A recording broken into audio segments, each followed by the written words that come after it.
Hello everyone, my name is Isaac and I've been reviewing my physics textbook chapter on RC circuits, basically when resistors and capacitors are connected in a circuit. And one of the subsections that I see a lot of people have trouble with is Kirchoff's rules. Kirchoff's have two rules. The first one we go over is conservation of charge, also known as the junction rule. So imagine this big river splits into two smaller streams. That's basically the same thing that happens to a current in a wire. The input that goes in is split into two. Also, the same thing is true in reverse. If these two smaller streams meet up, they will equal the one big stream.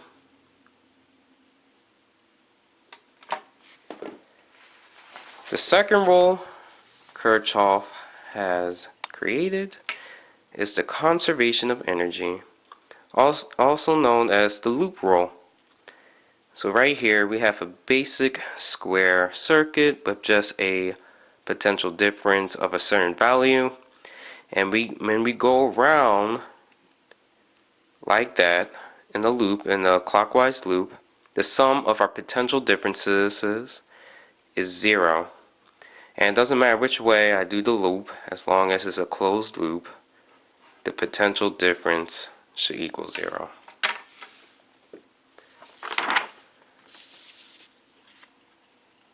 Using the loop rule, we have certain pieces of information we can find. With a potential difference on a circuit, it usually has a negative terminal and a positive terminal. If the loop moves from the negative terminal to the positive terminal, we have a positive potential difference. If the loop moves in the direction of from the positive terminal to the negative terminal, we have a negative potential difference. Now let's say we have a section of a circuit that has a resistor. First, we have to pick a direction of the current. In this case, I have picked the current going from right to left. If the loop moves in the same direction of the assumed current across the resistor, we will get a negative current times resistance. Now if this looks familiar, this comes from the Ohm's law, which states voltage equals current times resistance. If the loop moves opposite of the assumed current across a resistor, you get a positive current times resistance. So using these newfound rules and the power of physics, we are going to do a problem. Woohoo! So, in this problem, we have to find the values for I1, I2, and I3. Usually when they give these problems, they will only give you the part in black, and you can fill in the rest. What I usually do is name each point with a letter so I can define the loops. I pick the direction of the loop, so in each square I have the loop going counterclockwise, and I picked a current for each. I picked a direction for each current.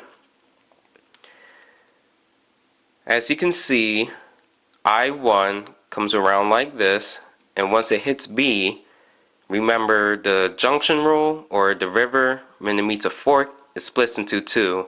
So imagine I1 splitting into two currents, which is I2 and I3. Okay? Now let's see how I derive these equations. So the first loop is going like this: F to E to B to A back to F, which will give us a potential difference of 0 because of the loop rule. Okay? So we have a section of a resistor right here, and the current's going left, but our loop is moving right. That will be a positive 5, I1. The same thing goes for I2. I2 is going downwards, the loop is going upwards. That will give us a positive 15 I2. And the same thing goes for this resistor. Since the loop is going from the positive terminal to the negative terminal, like that, we will get a negative potential difference. Yeah, I just rearranged it, so I put my constant on the right side through algebra. And using those same rules, I did the same thing to get this equation for this loop. So I give you time to see how I do that. Okay, so it should look like this. And I've explained this in the beginning with the junction rule at B.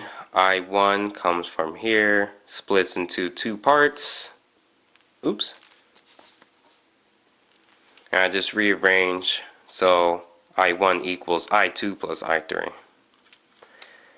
And when you have these three equations, you can solve them through algebraic means, or if you're more fancy, linear algebra. Let me walk you through what I did to find my values for my three currents. So I wanted to solve for I3 first.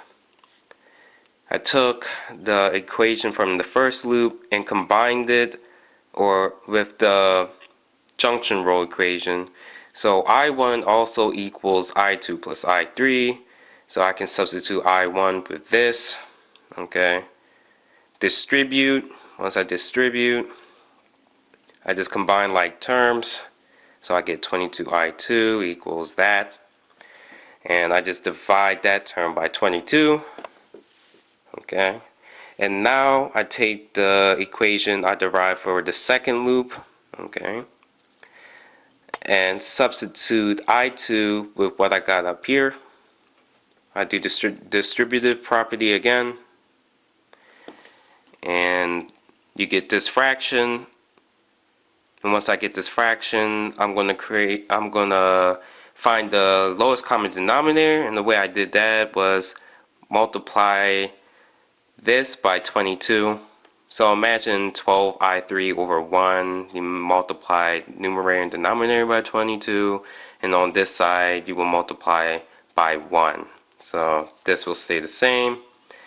You add them together, it should look like this. Now I multiply 22 by negative 12.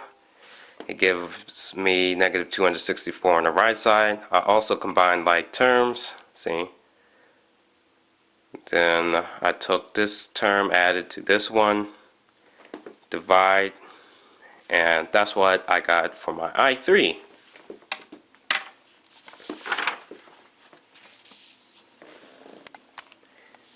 For I2,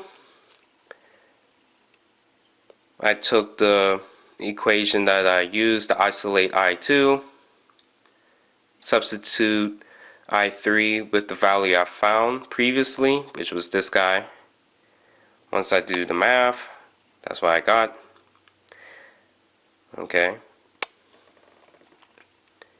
And now I solve for I1. Sorry for the bad handwriting. I used the equation I used from the junction rule.